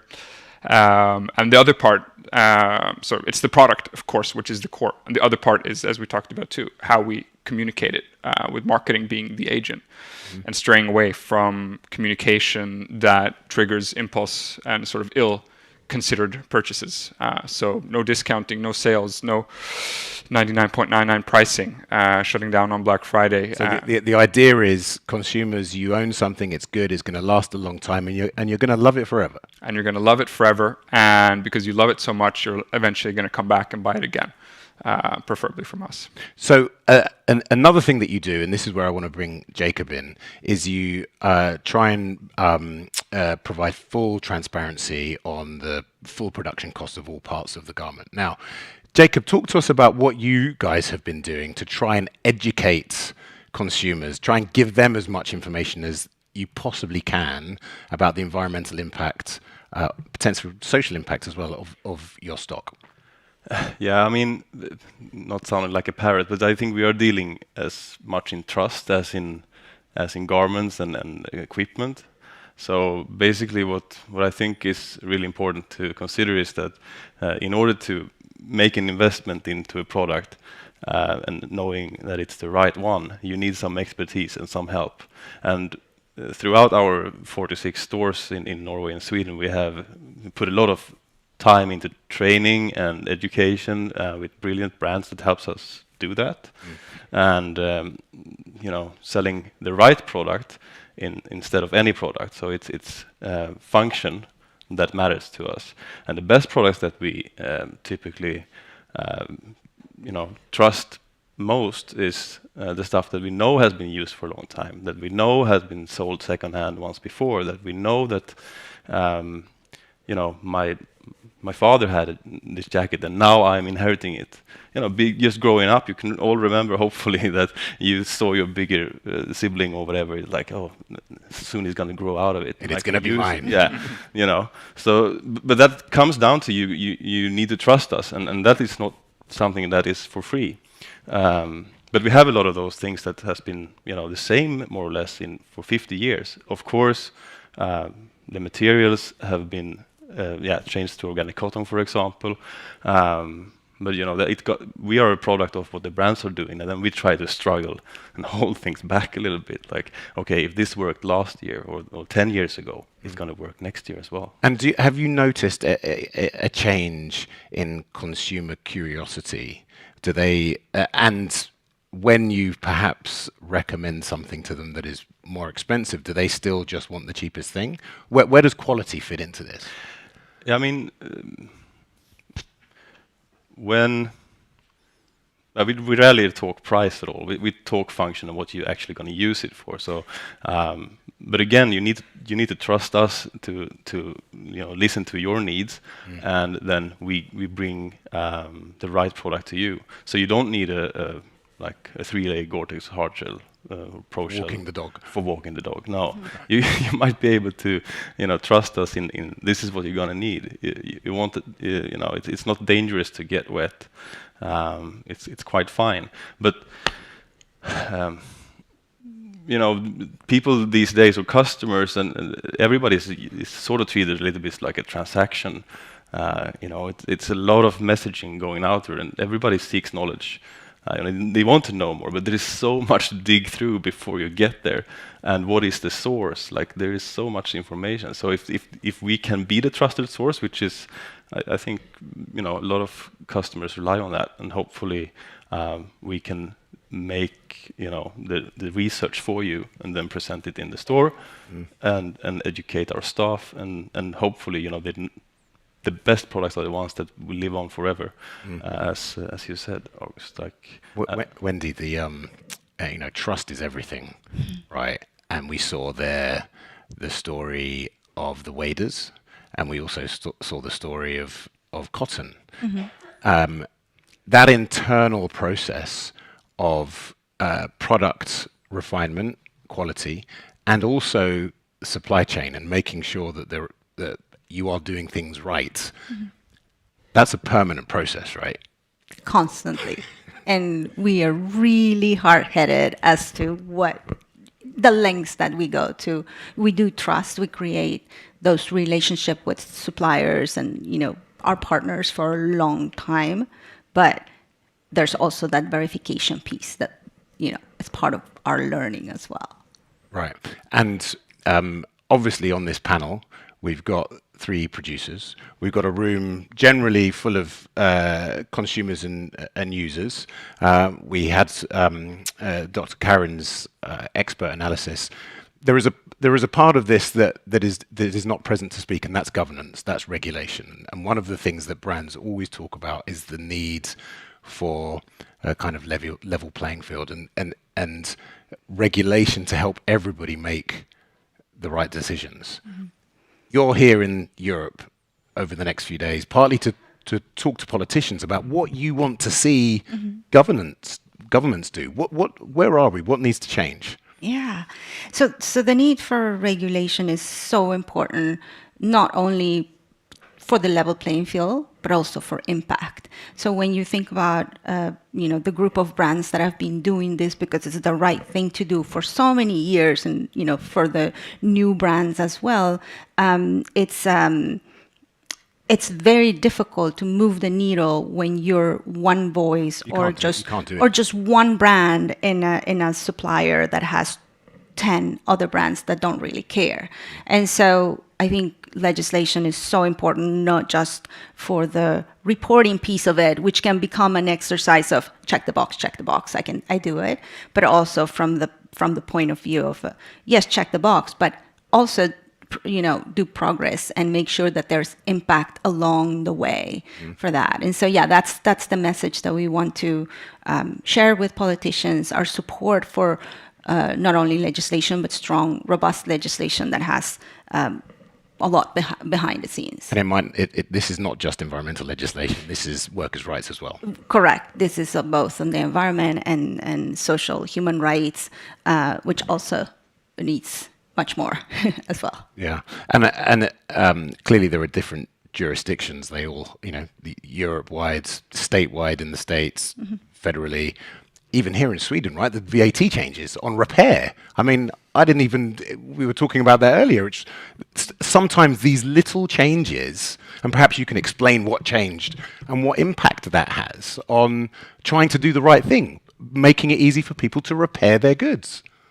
Yeah, I mean, that's a tough one. I don't know why, in a sense, that you do that, but look at our, like, resoling a shoe that most of our, like, boot makers do. Like, that costs €100 or something, and with a 25 tax on that, you know, that comes down to something, and then compare it to buying a new pair, and suddenly the difference is not so big, so the incentive of doing the right thing and repairing. Of course, like, humans are very good at, you know, bring feelings and emotions down to a product as well. So if you love your pair of boots, that counts for something as well. So it's not only, you know, the price of something, and that's why we try to not talk about that so much. But I think, you know, changing the tax on repairs is just the way to go backwards, definitely. I mean, it's one way to go at it, right? To make it easier to repair things. But the other part is to, what legislation can also do is to try to sort of flush out the worst products or the cheapest products out of the system. And that becomes different types of sort of potential issues.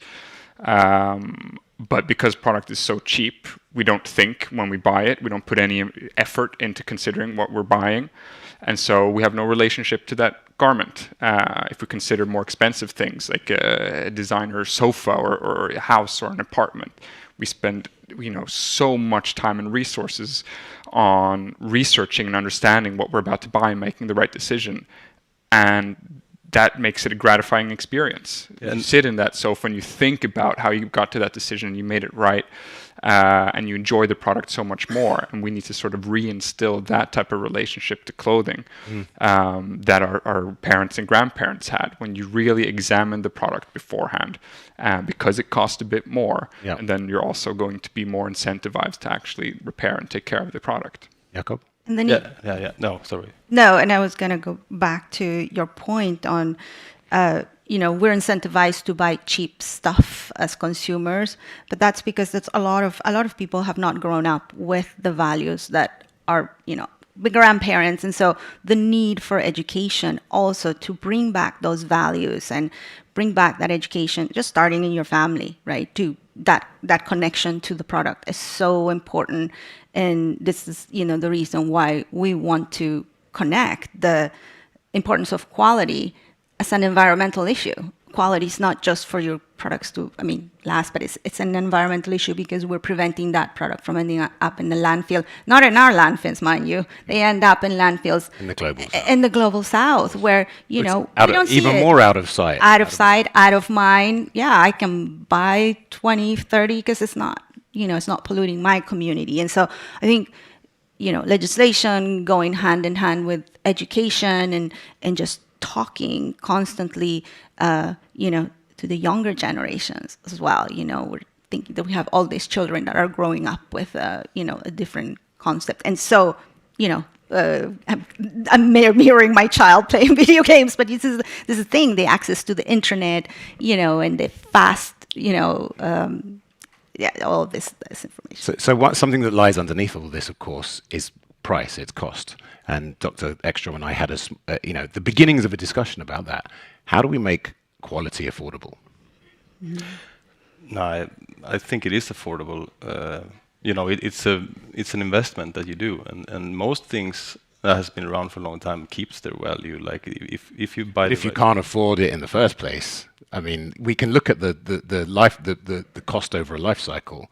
You know, the adage of a pair of shoes. You buy a cheap pair of shoes, they're not going to last very long. You end up buying more cheap pairs of shoes. If you buy an expensive pair of shoes, you save money over the long term. But if you can't buy them in the first place, we're stuck.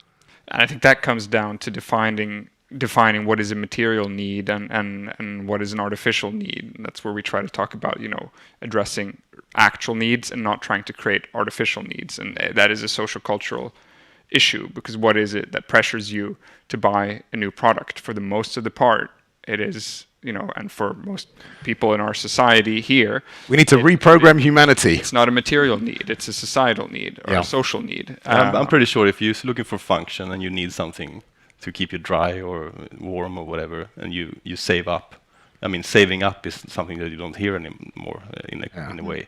But that thing, like saving up for that, at least in this part of the world, where we live, that should not be the biggest issue. Well, oftentimes people say the invention of credit, the invention of the credit card is a massive factor in this reprogramming of human psychology that allows us to get stuff that we do not need. Yeah.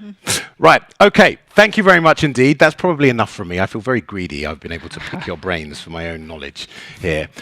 It's very bright out here, so it's very hard for us to tell if somebody's got their hand up. So I'm going to leave responsibility for questions from the crowds from our brilliant mic runners, who I am told are ready to pounce. And Dr. Ekstrom and Nico are also going to join us back on stage for another 10 minutes of chat. So, right. Have we got somebody in the crowd who would like to kick us off with a question for our brilliant, esteemed panel here?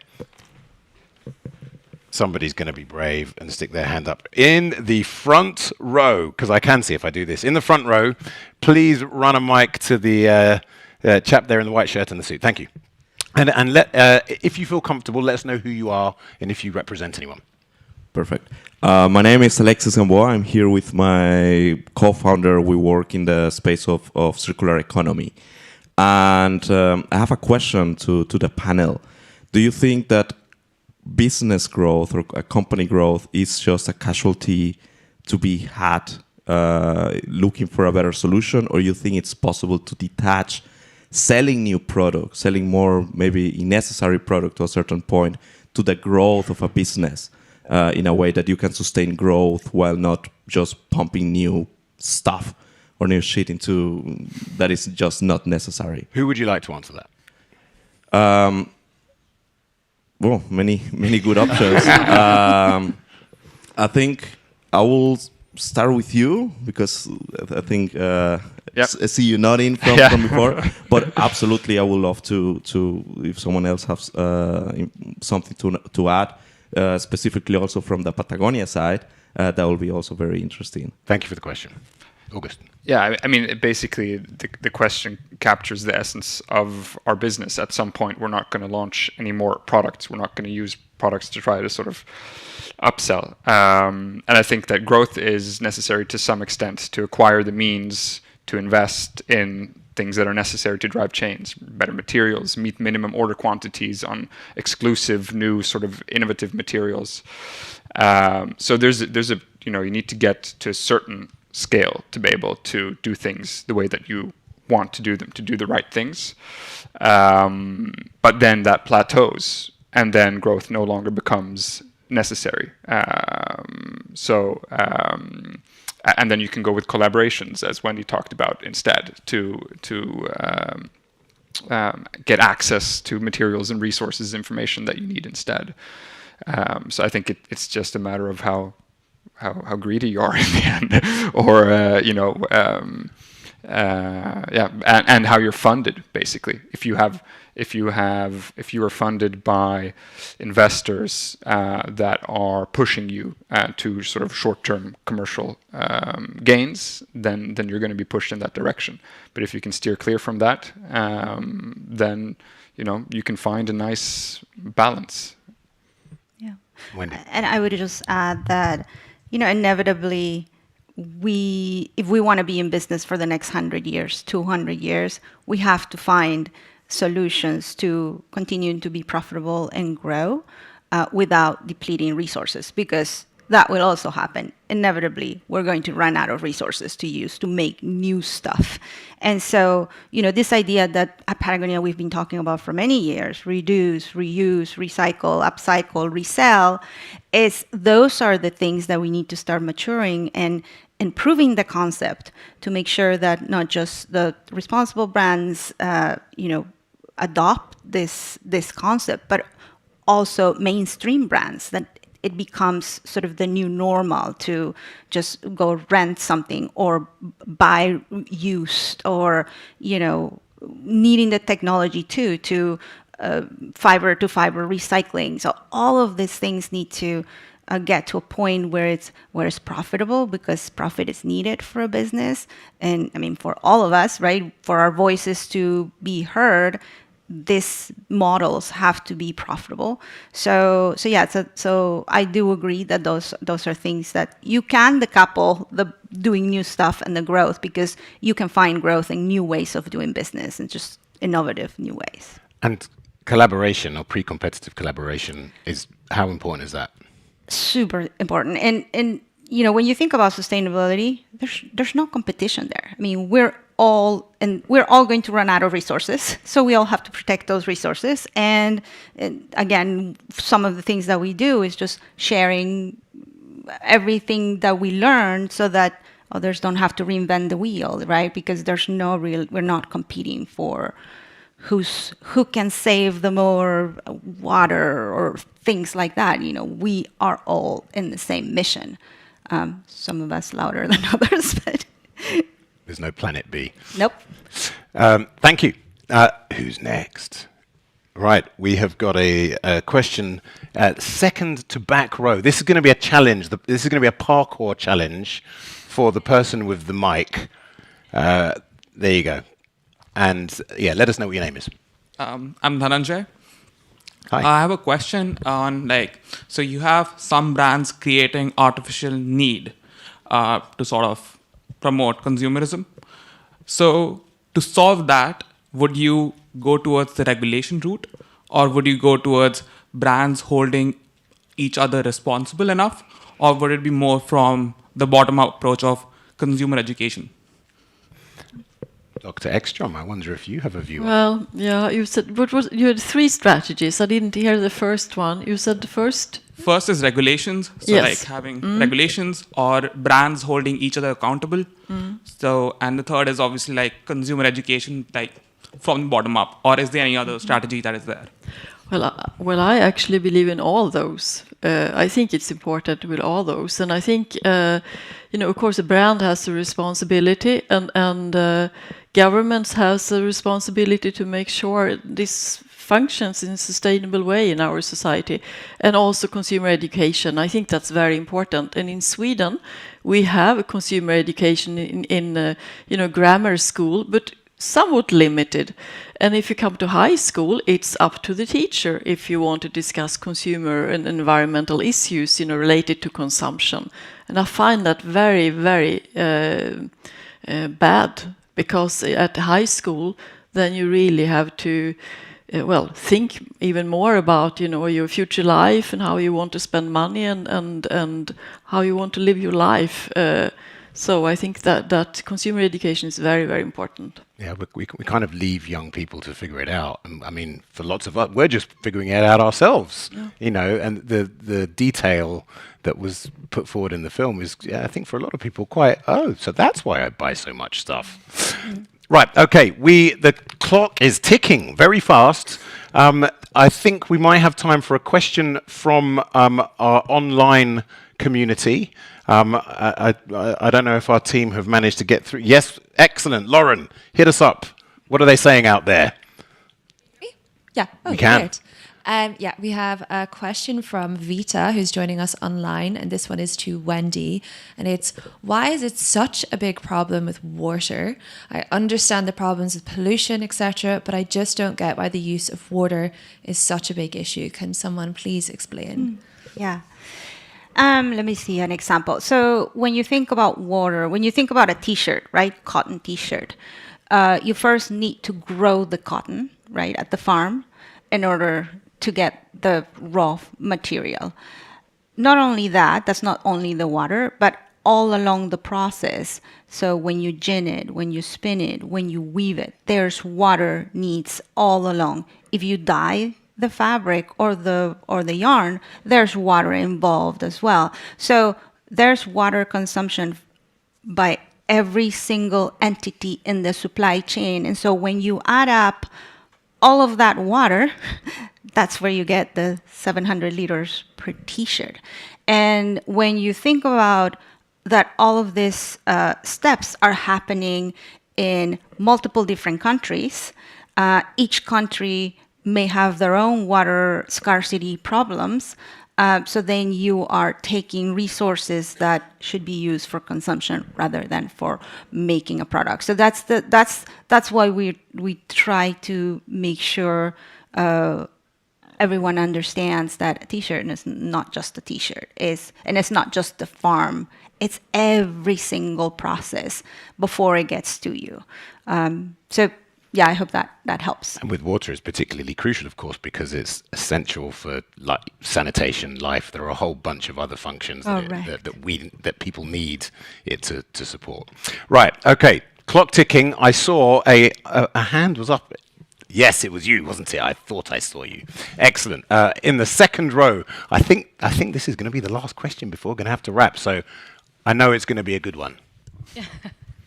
I have a question for Professor Karin, and it's about marketing. Can marketing ever be really good? And for us consumers, how can we distinguish between good and bad marketing, since they are using exactly the same code of storytelling, like emotional appeal? So for example, for me, instead of checking if my t-shirt, like what's the composition and if it's good, am I going to spend time to check if the marketing is honest or bad? Do we really need it, or it is just a tool for more consuming? Well, I think marketing is needed. It's in my way of thinking. I think marketing can communicate, the benefits of the product and the benefits of being environmentally sound. But as consumers, we have to learn to be more critical, and I think that's why I emphasized for young children and young adults. You have to learn really from very early age today to be critical to what is the message. We see a lot of storytelling with, for example, happy cows, in the fields. How do we know if they are happy, and is this just a picture of any type of cows, or, what type of farming do they represent? So we have to be very critical to this. But yes, I think there is good marketing, yes. Right. So we have got time for one super quick answer from all of you, like a 15-second killer answer. One thing you want to see change that would make what you do easier. It could be something from consumers, something from other brands, something from regulators. We're going to go round in a row. What's your top ask to make your job easier at saving our home planet? Gosh, okay. For brands and businesses not to wait for legislation or for somebody to push them to do things. We've got technology, we've got know-how, we can start solving the problems now, and there's partnerships to be made. Don't wait for legislation. And don't wait for perfect either, because you'll be waiting a very long time. Jakob? I just want to say slow down, make less, and make more of the trusted products, and keep it, the planning of your assortment and your offering long-term and transparent, so that people can see what has been around for a long time, and that they buy into trusted and quality goods. Yeah. Dr. Ekstrom? Well, I believe very much in that complex problems in society needs to be solved by many different agents. Like today, we meet with different backgrounds, and I believe that we need much more cooperation, and sit around the same table, even if we have different ways to solve problems. So I think environmental problems needs to be solved much more with cooperation. August? Legislation that just makes it harder for companies to make a profit off exploiting people and planet and creating crap products. And Nico, I mean, you get to travel the world seeing all these extraordinary places, and you see the impact as well, I guess, don't you? Yeah, so what I would like to see is some big world to grow a little closer to where I live, so I don't need to go across the globe to find the good acoustic, to get inspired. I got to say, I did wonder, there was one still that you had, and someone was playing the fiddle, standing on a portaledge, and all I could think was, what happens if you drop your bow? I mean, anyway, that's but just... Isn't the final thing that we learned, like everything can be fixed with tape? Yeah. Or WD-40, but that's bad now. That's banned, isn't it? I'm sure there's a environmentally friendly version. Our panel, friends and colleagues, a massive round of applause, please.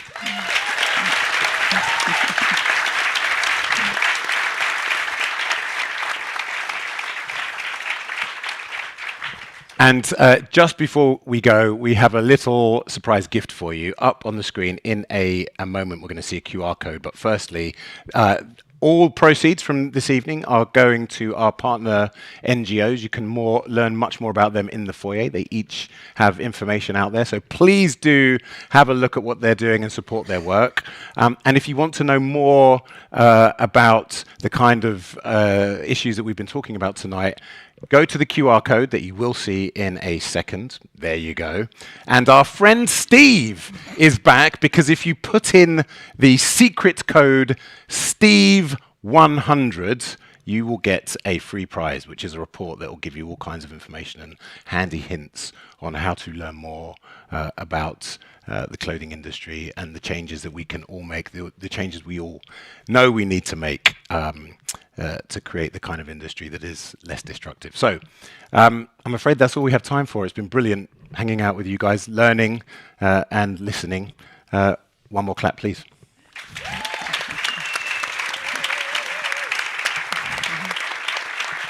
Thanks to you for the great conversation as well. You're very welcome. And speaking of that, the conversation will continue in the bar, where there is a late night snack available, I'm reliably told. See you all in a moment. Thank you. Thanks. Good. I hope you feel fired up for your talk with the politicians.